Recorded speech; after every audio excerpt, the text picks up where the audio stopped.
Now I'm going to preview the number 24 Baylor at number 22 West Virginia women's basketball game. The game will be played on February 24th at 1 p.m. Central Time on ESPN Plus. And as we all know, both of these teams played each other somewhat recently. I mean, February 10th, and Baylor won that game in Waco 65-58. And Baylor is 26-20-6 on the season and 9-6 in the Big 12, while West Virginia is 22-4 overall and 11-4 in the Big 12. So, what are some players to keep an eye on for West Virginia? And I admit the numbers are very similar, somewhat similar compared to last time, but it's still different. And I will put that in the description below so y'all can see it. So J.J. Quinley is number 11, 5'8" guard. That's a junior. 19.2 points per game, 40 for 121 on threes, 97 for 118 on free throws, 3.2 rebounds per game, 3.1 assists per game, 3.1 turnovers per game, 3.2 steals per game, 2.4 fouls per game. And I apologize if I had to look down in advance because I cannot memorize all this stuff. That's why I'm looking down a little bit while trying to look at y'all at the same time. I tried to do that. Now, Jordan Harrison, number 10, 5'6" guard. That's a sophomore. 13.3 points per game. 35 for 103 on threes. 86 for 108 on free throws. 4.1 rebounds per game. 5.6 per game. 2.8 turnovers per game. 3 steals per game. 2.2 fouls per game. And there's Lauren Fields, number 23, 5'9" guard. That's a senior. 10.6 points per game. 61 for 181 on threes. 18 for 45 on free throws. 2.9 rebounds per game, 2 assists per game, 1.3 turnovers per game, 2.3 steals per game, 1.7 fouls per game. Kyle Watson, number 32, 5'10" guard as a junior, 8.5 points per game, 14 for 44 on threes, 24 for 36 on free throws, 6.6 rebounds per game, 1.7 turnovers per game, 2.3 steals per game, 0.6 blocks per game, 2 fouls per game. And there's Kaylee Blackston, number 14, 6'3" forward, that's a senior, 6.5 points per game, 23 for 69 on threes, 22 for 37 on free throws, 2.8 rebounds per game, 1.7 turnovers per game, 1.2 steals per game, 0.6 blocks per game, 2.5 fouls per game. There's Jerry Hemingway, number 0 or 00, but either way, it has a 0 on the number. 5'11" guard, that's a senior, 5.9 points per game, 14 for 48 on threes, 54 for 79 on free throws, 2.1 rebounds per game, 1.7 turnovers per game, 0.8 steals per game, 1.5 fouls per game. And I get Terza Moore didn't play last game, but I'm still going to go ahead and mention her because she played last time against Baylor. Number 33, 6-foot guard, that's a junior, 5.7 points per game, 26 for 43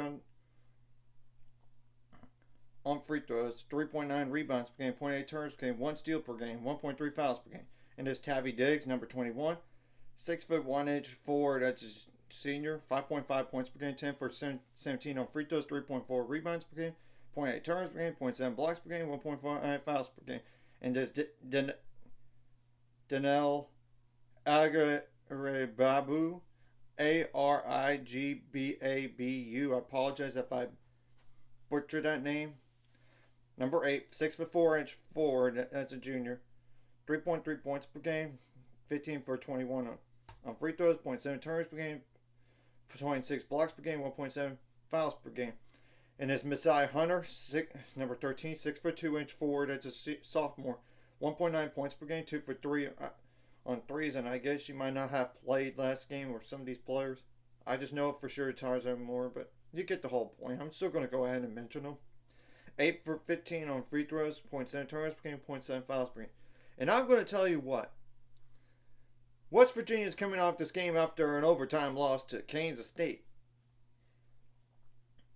But I would dare to say that game was on the road. I mean, 73-64. So it's already tough to play them on the road. And first of all. So I expect a ticked off West Virginia team. To be honest, I would. And Baylor's coming off of back-to-back wins for the first time since they started like 13-0, then they won the next game against TCU. But you get, or right after TCU game, They won that game, then they beat Houston. But you get the whole point. It's been since January 6th, since Baylor's won back-to-back games. So it's been like win, loss. Granted, they did lose to Kansas, then they lost to Iowa State, then they won the game, then lost a game, won a game, lost a game. But you get the whole point. It's like the win-loss thing first occurred right after that loss to Kansas and Iowa State on January 20th. So it's been like teetering back and forth, back and forth, back and forth. Including a bad loss to BYU, which no need to rehash that, but I'm just telling you the truth and all this. And that first loss to Kansas was a bad loss at the time, and that still kind of is because they're a bubble team, and luckily Baylor beat them last game 69-61. It's so good to be a team that punked Baylor last time. So, okay, enough about rehashing for both what happened recently for both of these teams. So, yeah, I expect a ticked off West Virginia team, first of all. Second, you got to stay composed and don't play too fast. I mean, you got to make adjustments on the fly, both offensively and defensively. And I already know what West Virginia's defense is going to do. I already know. And I'll get to that in a second. And you got out hustle West Virginia. I mean, you got to be ball tough in this game, which that's kind of like on offense, I know, but they will pressure the heck out of you. I'm just telling the truth. And you don't want to obviously get like flagrant 1 or flagrant 2 fouls or a tech. So that's another thing as well. And before I go any further, I know Bella Roy got hurt last game for Baylor. It's a back thing. If she was trying to take a charge, and so as of the press conference, she is day to day. So I don't know if she's even going to play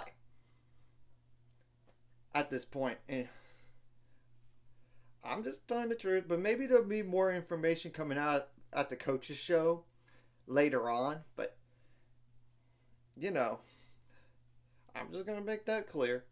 Now, defensively, you got to cause some turnovers. You got to rebound the ball.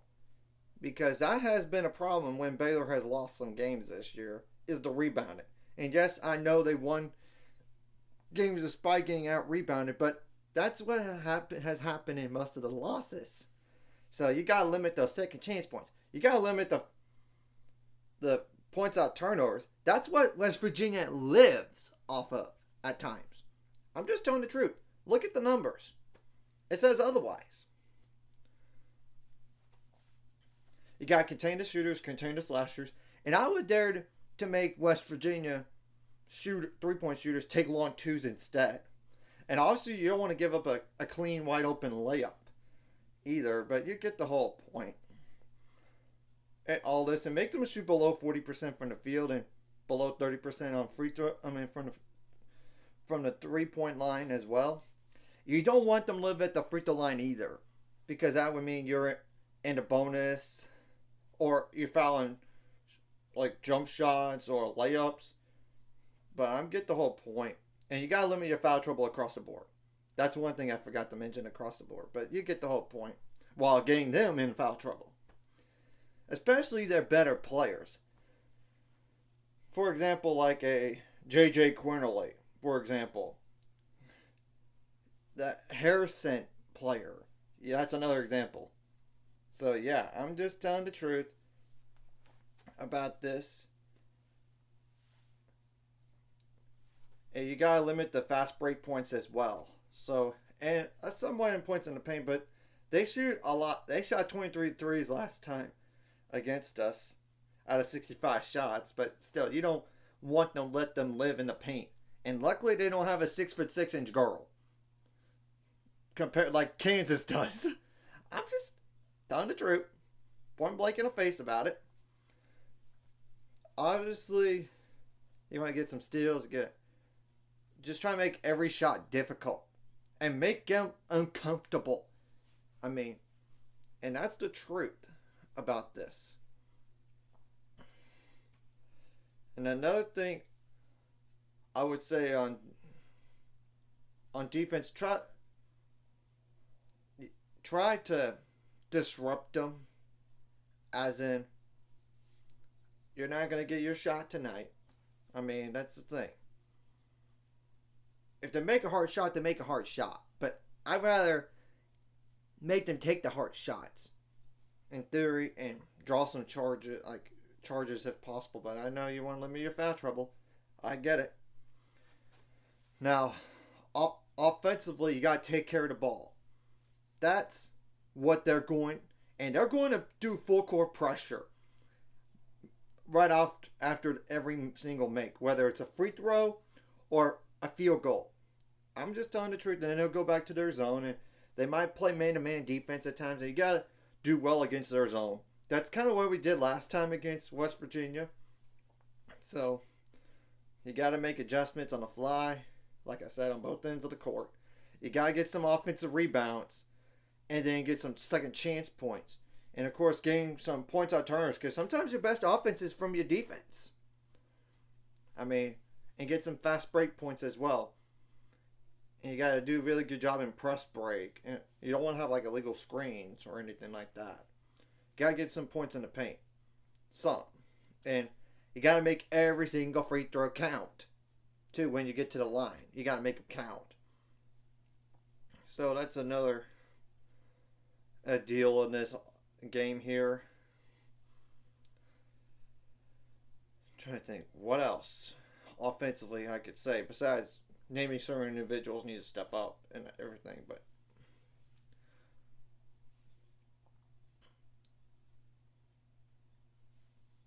oh yeah, you got to be ball tough in this game. Off of every rebound, they're going to pressure you. It's, if you look at the film for West Virginia, you know why. Or even last time when Baylor played them. And obviously they might make some adjustments. And you got to make adjustments to those adjustments from last time. And we're probably making some adjustments compared to the last game. But I know it. You got to improve what you did wrong last game. Like at the very end, Kansas got a little bit close because they were just four like pressuring like crazy, and especially double teaming off of like screens. I mean, that's the thing. And you got to do well what you did well in the last game. I mean, you out-rebounded Kansas by 12. And that's with a 6'6" girl for Kansas at that. So, yeah. You got to get a good shoot. Try to shoot above 40% from the field. And hopefully the threes you can make some. But I would prefer 30% or better. I know it's all about shot selection as well. So, you got to have good shot selection too. I mean, you got to try to take care of the ball a little bit better than last game. I mean, 17 turnovers. So, with possibly no Belafonte, you got to have very own little Paige Buggs step up. You got to have Jada Walker step up, and hopefully she cut down her turnovers compared to last game. Sarah Andrews, hopefully she shoots the ball better than last game, to be honest. I'm not talking about from the field either, but free throws. I mean, 1 for 4. And she still needs to like get some assists as well. I get it. And hopefully Asia Blackwell does her thing on the glass. And if she could score, that's a bonus. And honestly, I would prefer her to score too, just to be effective on offense. And of course, all around play good defense. And Dre Edwards might have to start again because no Belafonte potentially. And she needs to step up, and she did great against Kansas. I mean, 20 points on 9 for 15 shooting, 2 for 4 on threes. Same rebounds, 4 of those offensive. So, but she does have the turnover problem. I mean, she had 4 of those. Hopefully she could cut that down. And Yaya Felder needs to step up off the bench. And Janet Van Ginebig has been earning her minutes. She's been good the last 5 or 6 games here. And she came up big with 11 points, and I know that was on 10 shots, but 4 for 10 shooting and 3 for 7 on threes, so and 5 assists.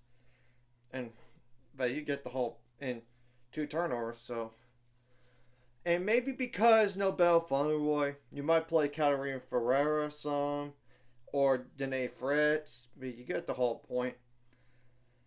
And I do know this about Madison Bartley. She's back to warming up with the team again. That's huge. So I don't know if she's ready to play in the game or not, but if she does play, she needs to do her role like rebounding, defense, because she's the most physical defender on the team. You got to be consistent on defense as well. And you cannot take 3 minutes off on defense or have a bad 3 minute stretch, kind of like in that Oklahoma game on the road last time. So, and let's bring our mojo from the last 2 games into this game right here, Baylor. I'm just telling the truth. I mean, it's fact. And you got to take what you did at home and try to bring it on the road in terms of the positives and all this. So, and if Vasconcelos has to play the 6'7" freshman, she just needs to do her role. But I don't know if she's going to even play because, she's raw. But she has size. It's just, she's a freshman. And she's not the most physical defender out there, but you get the whole point. But at least we have that option of bringing Madison Bartley again. That is a huge thing. I mean, so, anyways, if you like this content, hit the like and subscribe button. See you guys later. On the road to 600 subscribers, of course, ultimate goal is 1,000 more, so make money off this course. Like the video, comment the video, really helps the YouTube algorithm so more people can see it. Sharing the video does help as well, so more people can watch. And if you're watching and not subscribed, hit the subscribe button. It's free to the notification bell as well. And granted, like I said, I don't know if Bella Fauneroy is going to really play in this game because she got hurt last game. They took her to the locker room, but it was not a concussion. Thank goodness it was not a concussion. But a back injury is a back injury. So she's day to day right now as of the last press conference. And if she gets to play, she needs to do her role. So I'm just telling the truth about scoring and defense. And she brings it on defense. Look at what she's done this year.